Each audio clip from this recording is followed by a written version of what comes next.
बहनों भाइयों नमस्ते। नमस्ते, सत श्री अकाल, आदाब और हेलो।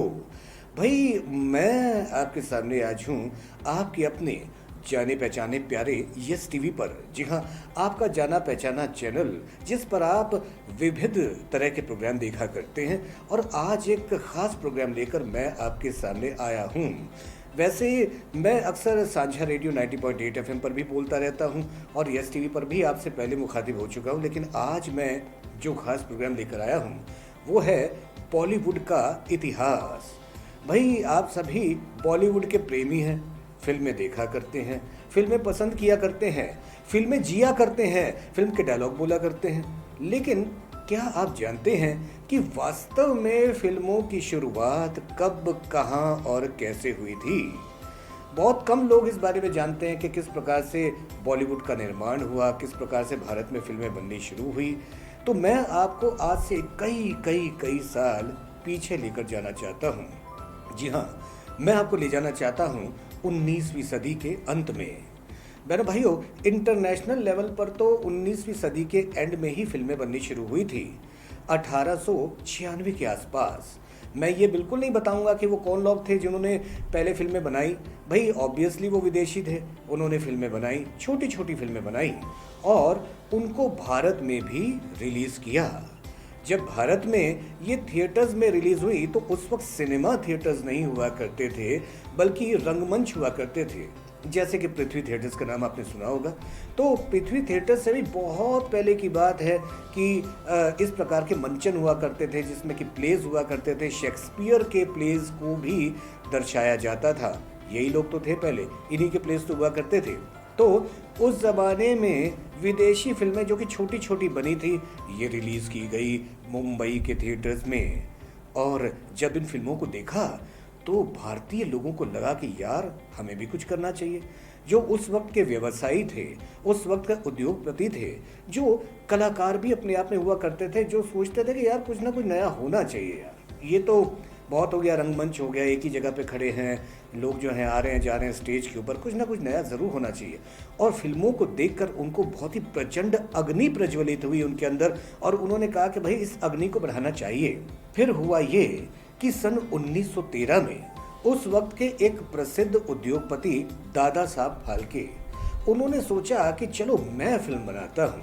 उन्होंने अपनी अर्ध परिपक्व जो विधा थी उसको लेकर उन्होंने एक फिल्म बनाने की सोची, कलाकारों को अरेंज किया, उनको थोड़ी बहुत ट्रेनिंग ली और उसके बाद में उन्होंने एक फिल्म बनाई जिसका नाम था राजा हरिश्चंद्र।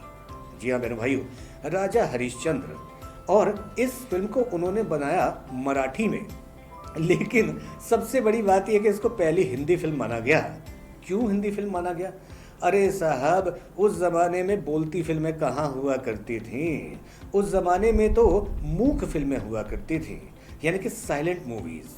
तो भाई ये साइलेंट मूवी बनी और उसके बाद में सभी भाषाओं के लोगों ने इन जो है किरदारों को पसंद किया, इस मूवी को पसंद किया और उसके बाद कई सारे लोग इस इंडस्ट्री में उतर आए, जिनमें पारसी लोग जो थे वो मुख्य रूप से शामिल थे।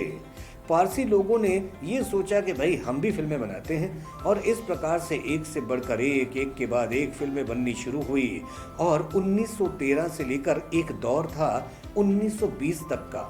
इस ज़माने में, इस अरसे में कई सारी फिल्में बनी, मूक फिल्में हुआ करती थी।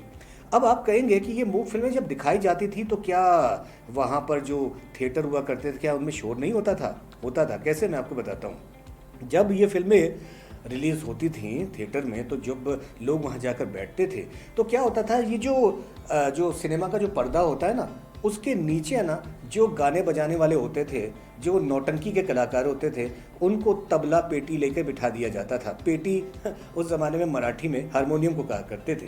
तो तबला और हारमोनियम को लेकर उनको बिठा दिया जाता था और जैसे घोड़ा दौड़ने का कोई सीन है तो वो तबले से आवाज़ निकाला करते थे घोड़े की।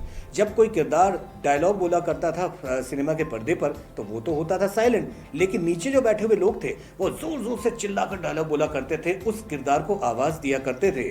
और बेचारों को बहुत चिल्लाना भी पड़ता था, आवाज़ फट जाती थी, क्योंकि 1.5 घंटे की तो मूवी होती थी और कई कई बार इस मूवी का प्रदर्शन किया जाता था। लिहाजा माइक नहीं थे उस वक्त, कोई बहुत इस प्रकार की विधा नहीं थी कि उनकी आवाज़ को स्पीकर के ज़रिए लोगों तक पहुंचाया जाए, यानी थिएटर में ज़ोर ज़ोर से बोलना पड़ता था। तो इस प्रकार से ये मूक फिल्में जो थी वो बननी शुरू हुई और कचरे की तरह बनी साहब, बहुत ज़्यादा बनी और इस प्रकार से ये दौर शुरू हुआ। बहनों भाइयों, इसके बाद में क्या हुआ, ये दौर कैसे आगे बढ़ा, इसके बारे में भी मैं आपको बताऊंगा आने वाले एपिसोड्स में। बड़ा मज़ा आएगा आपको, बस आप मेरे साथ में जुड़े रहिएगा इसी चैनल के माध्यम से जिसे कहा जाता है यस टीवी। तो अगले एपिसोड तक के लिए नमस्ते।